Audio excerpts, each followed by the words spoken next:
Hello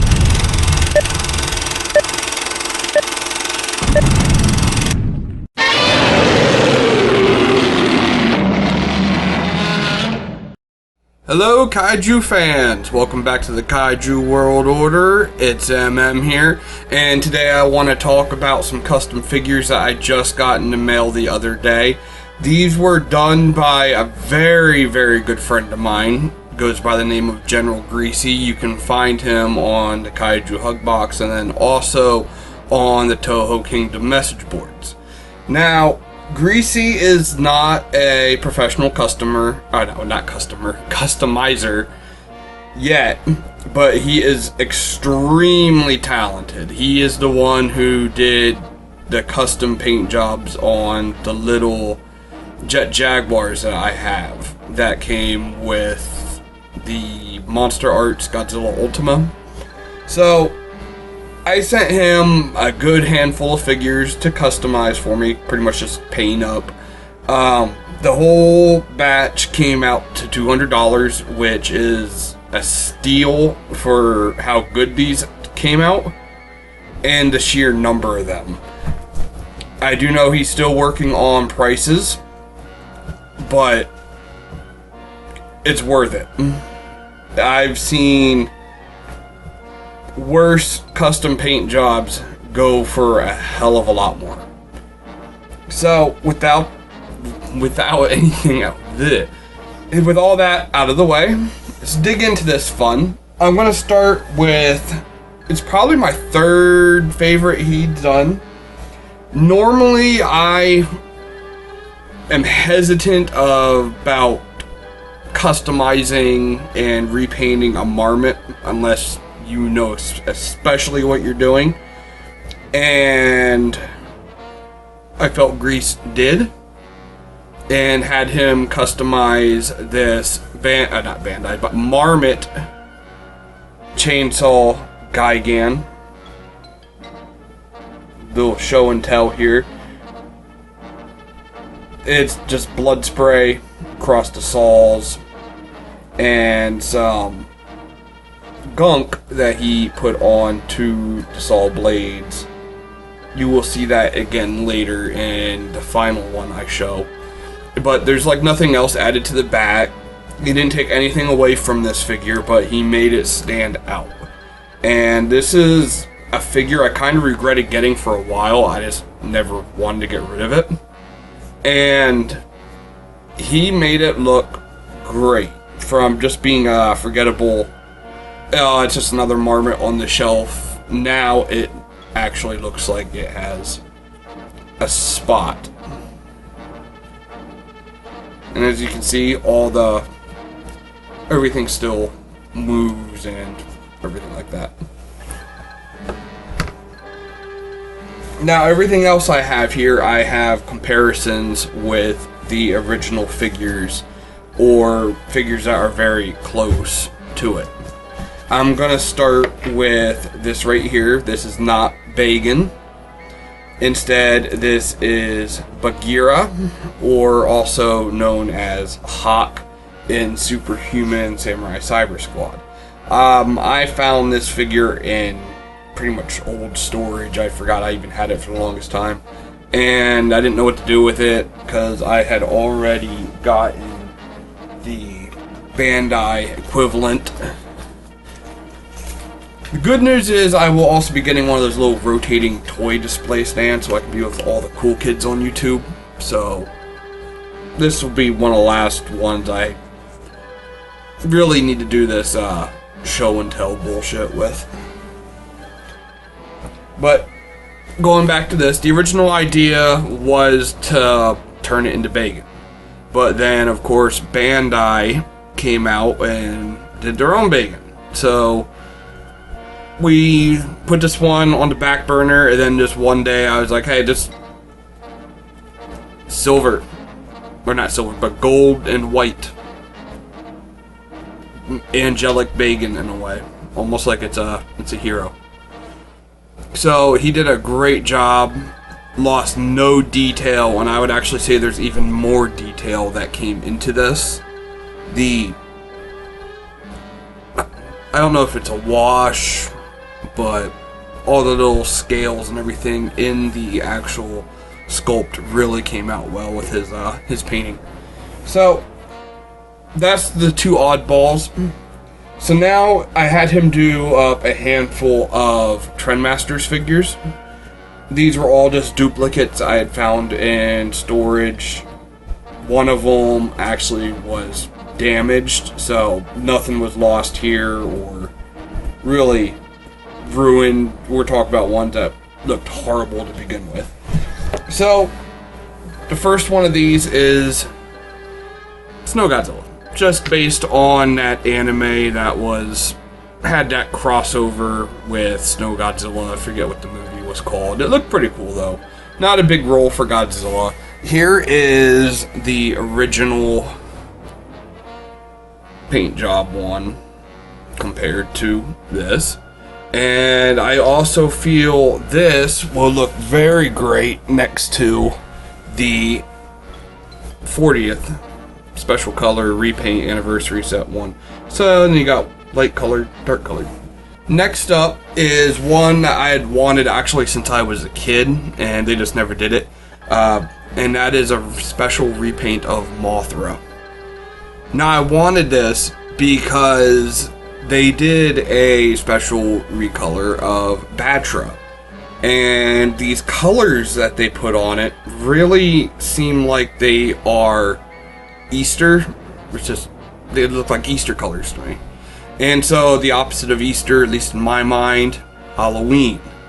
You know, one has dead guy coming back to save us from our sins, and the other one has dead guys coming back wanting to eat our flesh. So complete opposites. And that would be Halloween Mothra. I only gave him the specifications of a Halloween colors, orange, black, and then requested like skull pattern on the head and the wingtips. Came out amazing. They look awesome next to each other. Cannot wait to put them both on the shelf together. Next up is a kind of a goofy one, and this one has a bit of a story behind it, and it comes back from when I was a kid. I remember going to the beach with my folks and seeing a t-shirt, and it was Godzilla versus Barney. And it was just something simple with Godzilla breathing his atomic blast and Barney was like on fire. Cool shirt. I couldn't get it because it was not in my size. But that idea of Godzilla and Barney, it stuck around for a long time, even after I was grown out of Barney as a kid. So I had requested him to turn a damaged, larger Trendmasters Godzilla into a Barney Godzilla. It's a very simple repaint, nothing special, but it looks great and it looks cool. And this is the figure I mentioned that was damaged. Of course, like, you know, the tail. So it's not gonna, well, it probably could come out if I really forced it. I'm not gonna manhandle it. And then finally there was a Biolante I had him redo. Here's the original. And then here is Midolante. And the inspiration for this actually just comes from a super low budget movie called Metamorphosis: The Alien Factor, which I always just called a Flesholante because it looks like a... Now the next four I had him do up are, well, Bandai Spark Dolls, or Ultra 500 series, Ultra Kaiju. Depending on what you want to call them, I still call this line Spark Dolls since I've been following it since it started in 2013. Now, the Ultra series has a lot of Kaiju in it, and a lot of new ones with new forms come around here and then. And one of them was a King Joe, which is a King Joe custom that has a cannon on its arm. This was actually just a repainted suit of King Joe Black from Ultra Galaxy. Now, King Joe Black hasn't been seen in nearly 2 decades now. I'll be surprised if we see him again ever. But I love King Joe Black. He was my favorite King Joe of the Ultra series, and I just wanted Spark Doll of him. And eventually I was able to get a extra King Joe custom and had Greasy custom the custom King Joe into King Joe Black.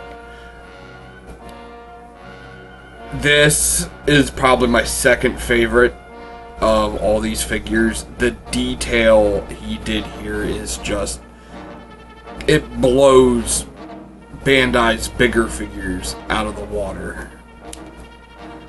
Every little thing here had to be hand painted, and his work on, I believe it's the Warhammer miniature figures he does, just outstanding.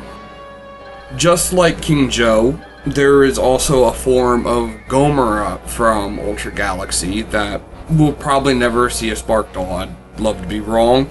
I'll still get them if they do, and I'll still hold on to these because they're just amazing customs. But I had asked him to do a Rayonics form Gomora. Now this is just Gomora, all orange and red and fiery, and it is a straight repaint of this figure, which is the original Ultra 500 Gomora. The details here, though, are just outstanding. Love it. And then I had also asked him to do 2 repaints of Golza and Antlar in their Gorg forms. Now, the Gorg forms of these two come from the Ultraman X movie, where they are the minions of the monster Zygorg. Now, they do have 2 larger scale, quote-unquote, deluxe figures, which were repaints of the old figures from the 90s and early 2000s. So, the detail is okay, the colors are okay, but they don't fit on the shelf with the other monsters and the other forms of these, so that's why I had him custom 2 regular sized figures. And I will argue all day that his customs here look better than the figures, which I don't think there's any real comparison here. Just show an example here of Antlar with the little fire patterns going on his red spots on his back and his carapace and his pincers, versus the Bandai, the standard one. Just, you know, your typical stuff.